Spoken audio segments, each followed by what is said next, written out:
Gage Permar here, crushbackpain.com. Today we're going to discuss MRI findings. If you have lower back pain, there's a really good chance you've had an MRI done. It's more or less become the standard of care, and people almost expect an MRI if they have lower back pain. So in some previous videos, we've discussed herniated discs, how they do heal, how there's a process called spontaneous regression where the disc herniation or bulge actually decreases in size, and we've covered that. We also need to cover MRI findings because that's where these disc herniations, these disc bulges, disc extrusions, that's where people find out about them.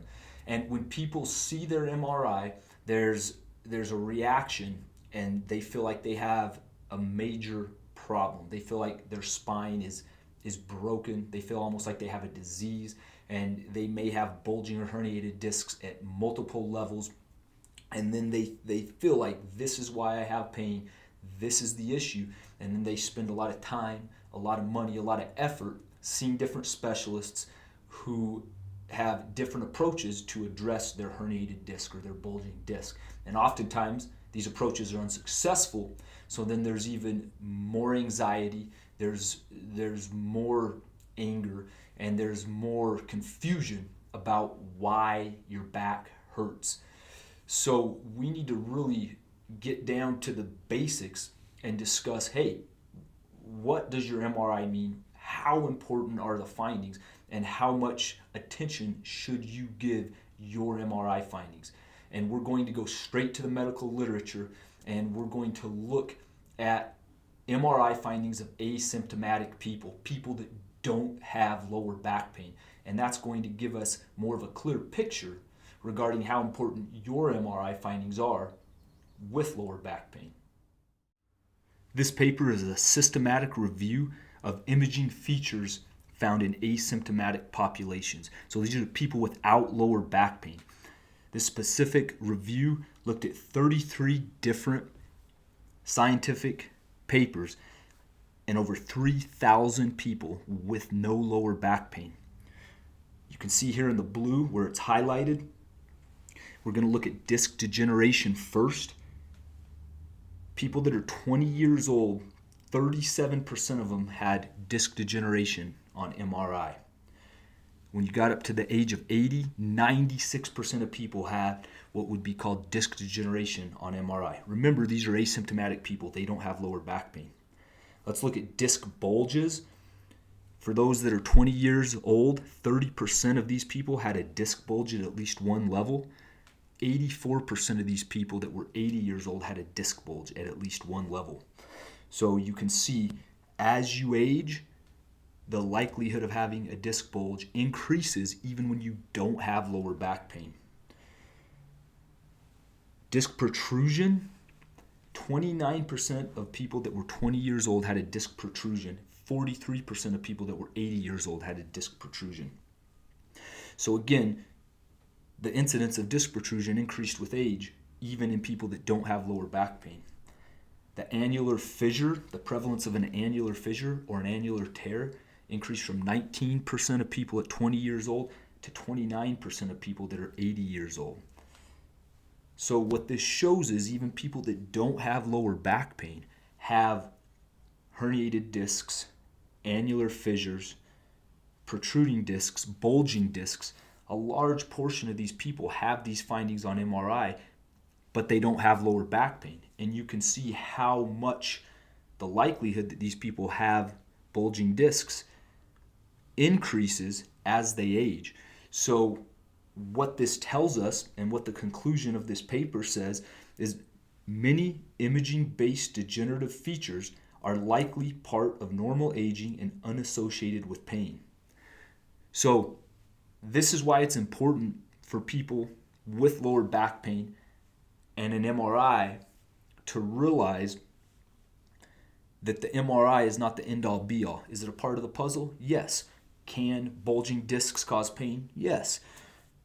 But it doesn't mean that you have something wrong with your spine. It doesn't mean there's something inherently wrong with you. It doesn't mean you have a disease. In fact, it's very common to have these findings on MRI even when you don't have lower back pain. So you can continue to have these findings on MRI and be pain-free. And that's the take-home message. This is a very interesting paper that looks at first-time episode of serious lower back pain in people that don't have any history of lower back pain. So what they did, they took 200 people with no previous history of lower back pain, and then they followed these people for 5 years. Over that 5-year time, 51 of these people, which is 25%, developed a serious episode of lower back pain. And then if they had an episode of lower back pain, they did imaging studies again. So at the beginning of the 5 years, before any lower back pain, they did x-rays and MRIs. And then during that 5 years, if lower back pain developed, serious lower back pain, they did another series of x-rays and MRIs. And what they found is unbelievable. So out of the 51 people that developed serious lower back pain over that 5-year period, when they looked at a repeat MRI, 84% of them had either unchanged or regressed baseline changes. Regress means their MRI actually improved. It got better compared to what it was before they had pain. So 84% of these people that developed serious lower back pain over 5 years had either unchanged MRI or a regression of baseline changes. Only 2 of the people that developed lower back pain over this 5-year period, which is only 4%, only 2 of these people had any type of findings that were likely significant on MRI, and they both had radicular complaints, which is just a term that means leg pain that's worse than lower back pain, and it's due to nerve root compression or nerve root irritation.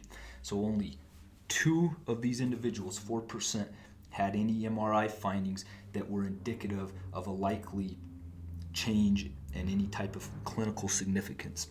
So the study concludes, you can see here at the bottom where it's highlighted, the conclusion is findings on MR imaging within 12 weeks of serious low back pain are highly unlikely to represent any new structural change.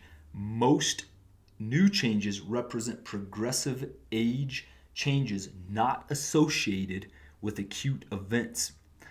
So what this tells us is, even if you have serious lower back pain that warrants medical attention and you have an MRI, the likelihood that the findings on that MRI are even relevant to whatever you have going on are low, are very low. When 84% of people that have serious lower back pain have either unchanged or improved MRI.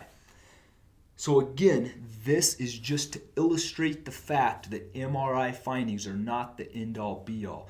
You don't need to hang your hat on your MRI findings. You are not your MRI. Yes, you may have a bulging disc, a protruding disc, a herniated disc, annular tears.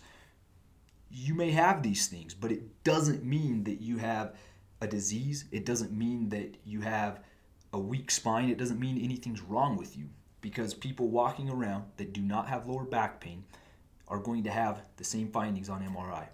And even people that do have lower back pain are going to have the same findings. So, yes, the disc can cause pain, but you can also have a disc issue and have no pain.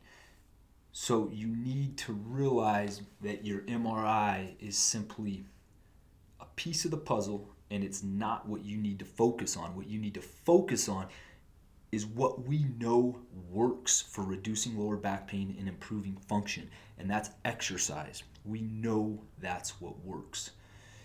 Exercise, resuming regular activities, focusing on trunk stabilization training, focusing on moving through your hips, reducing stress, strain, compression through your lumbar spine.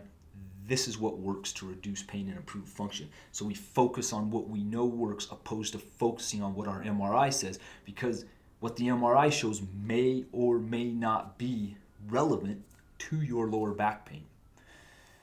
And this really needs to be understood, because it's not. And people don't understand this because they're never told. It's not your fault. This is not something that anybody's ever told. If this video helps you, leave me a thumbs up below. If you have any questions, ask. I try to answer people's questions the best I can.